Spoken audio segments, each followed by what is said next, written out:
Get off this property now, officers. Remove her immediately. I sold this ranch to my nephew. The piercing voice of Marissa Vaughn, president of the neighboring HOA, sliced through the morning air as 3 police cruisers idled beyond my front gate. I stood barefoot on my porch, coffee mug steaming in my hand, staring in disbelief. My ranch dog Tucker growled low, ears pinned, as officers advanced across my yard. One had a hand hovering near his holster, as if I might bolt or draw a weapon. Marissa, in a garish pink blazer and oversized sunglasses, smirked like she'd already won. "She's trespassing," she shrieked, jabbing a manicured finger at me. "I sold it last week. She's squatting." The lead officer, a grizzled man with a bushy mustache, barked over her. "Ma'am, step off the porch. We need to talk." I didn't budge. "This is my land," I said, voice steady. "My name's on the deed. No one sold anything." He glanced at Marissa, then back at me. "She's got a signed document saying otherwise. If you don't cooperate, we'll have to escalate." I laughed, incredulous. "You're telling me you rolled out here? No verification? Just because Marissa claims she sold my ranch?" She stormed closer, heels sinking into the dirt. "That's President Marissa to you. This ranch is a blight on our community. I found a buyer and handled the transfer." My coffee nearly slipped from my hand. "You what?" She pointed dramatically. "She's dangerous. Her livestock attacked my terrier." Tucker barked, stepping between me and the officers. One reached for his radio. "Ma'am, come peacefully or—" A low rumble cut him off. Behind me 12 pickups roared up, dust swirling. My ranch hands poured out, led by my cousin Caleb, a mountain of a man with fists like sledgehammers. "Problem here, ma'am?" he asked, glaring at the cops. Marissa's face drained of color. She hadn't counted on this. I wasn't alone. "Let me backtrack. I'm Sarah Harper, 38, a former marketing executive from Dallas. A year ago, I was drowning in spreadsheets and city noise. But when my Uncle Ben died, he left me his 50-acre ranch in rural Texas, a rugged oasis just outside a sleepy town. I'd visited as a kid, learning to ride horses under his gruff guidance. Trading my heels for boots, I left my job, moved in with Tucker, and embraced the challenge. The ranch was wild, rolling pastures, oak groves, a creaky farmhouse, but it felt like home.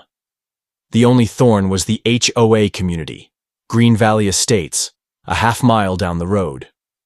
With its manicured lawns and identical houses, Marissa, its self-appointed queen, decided my ranch was a stain on her pristine domain. From day one, she targeted me. My fences were unkempt, my goats feral, my porch flag provocative. She started with letters in my mailbox, whining about tractor dust or my rooster's crow. Then came petitions to rezone my land under HOA control. I ignored her, focusing on horses, teaching local kids to ride, and hosting barbecues. But Marissa wasn't deterred. 3 weeks in, I caught her in my barn with a realtor, scribbling notes, checking property lines. She chirped, uninvited. "The HOA is acquiring this land." I ordered her out. Soon after, orange spray paint marked my fences and a for sale sign appeared on my property. I filed a sheriff's complaint. But Green Valley's donations to local events gave them sway. I installed trail cams and motion sensors, documenting every intrusion, knocked over mailboxes, cut gates. Marissa's harassment grew bolder. She berated a kid picking apples from my orchard, threatened his mom with a lawsuit. Legal notices followed, claiming my barn violated community codes, though I wasn't under their jurisdiction. My lawyer's responses went ignored. Then came that morning. Marissa, with 3 squad cars, waving a deed she claimed transferred my ranch to her nephew. "The HOA approved it," she crowed. "She's got no say." The police bought her act without checking, a terrifying overreach. As an officer stepped onto my porch, I snapped. "Get ready for the biggest lawsuit your department's ever seen." Caleb's voice boomed. "Problem here?" As my crew arrived, the officers froze. 12 ranch hands, most ex-military or lifelong cowboys, fanned out, eyes hard. Marissa's smugness faltered. Tucker sat, tail thumping, oblivious to the standoff. A deputy muttered into his radio. Then Jake, a wiry ranch hand, yanked open a truck tailgate and pulled out a thick folder, county sealed.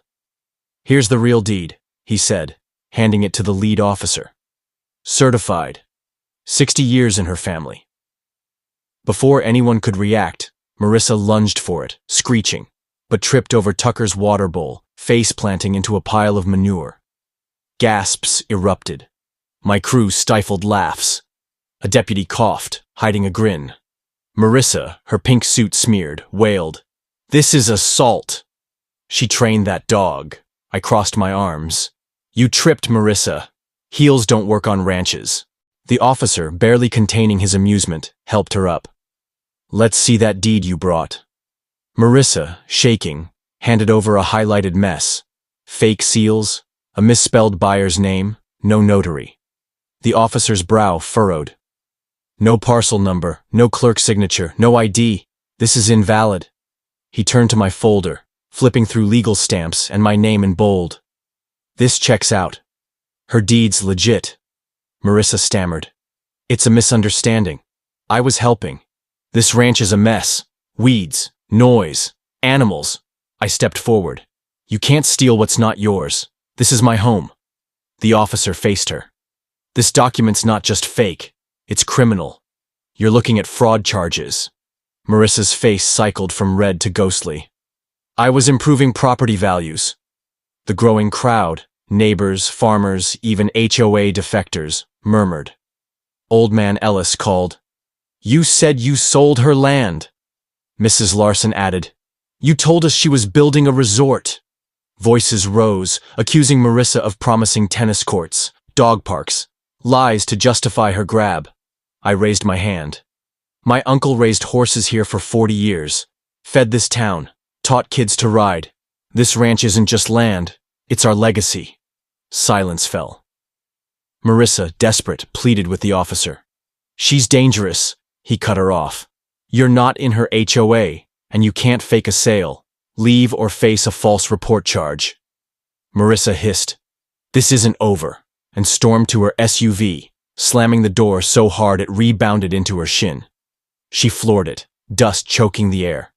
The officer handed me my deed. "Sorry, ma'am." She made it sound urgent. Neighbors clapped my shoulder, apologizing for believing her gossip.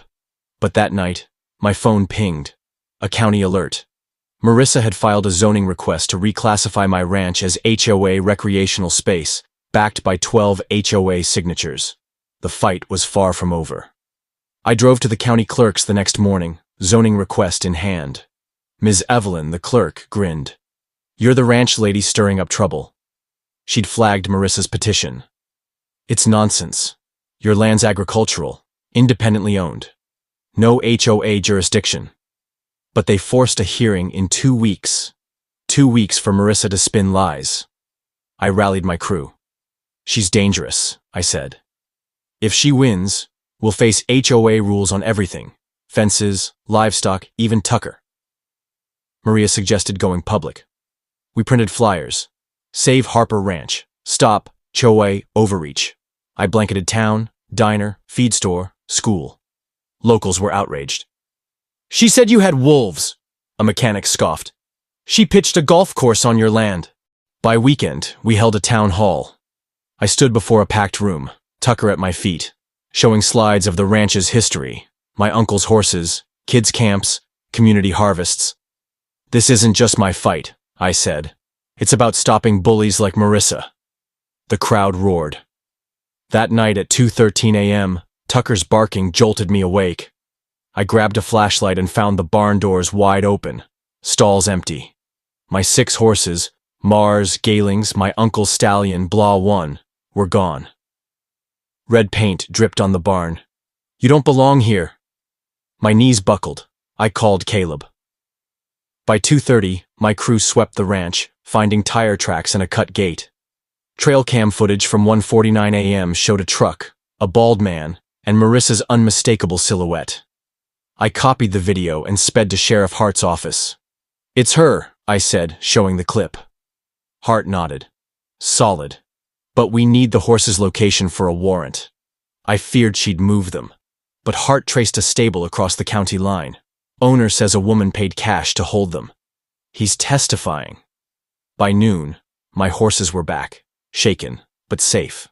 I collapsed on the porch, Tucker's head in my lap. "We got 'em," I whispered. Then a voicemail from a blocked number. "You won this round, but my husband's on the zoning board. We filed with the State Agricultural Commission. You're done by month's end." Marissa, unbowed, had roped in Charles, her husband, and zoning board vice chair. The zoning hearing loomed. Marissa's lies spread, claims I neglected animals, ran an unsafe ranch. I countered with a rally, Ranch Resistance Day. Hundreds came, farmers, kids, even HOA dissenters. Food trucks lined up. A folk band played. I spoke. "Marissa wants my land for her country club. She lied, forged, stole. This is our town's fight." Cheers echoed. Marissa and Charles appeared, scowling, taking notes. At the hearing I presented my deed, footage, neighbor letters. Charles argued stewardship.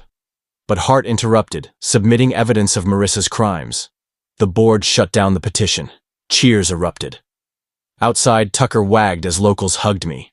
But a text from an unknown number chilled me. "Court's not the end. Watch your back." Days later, my south fence was flattened. A sign staked in concrete. Future, Cho Lake. Charles's signature was on a fake expansion notice. I hired Curtis, a federal property lawyer.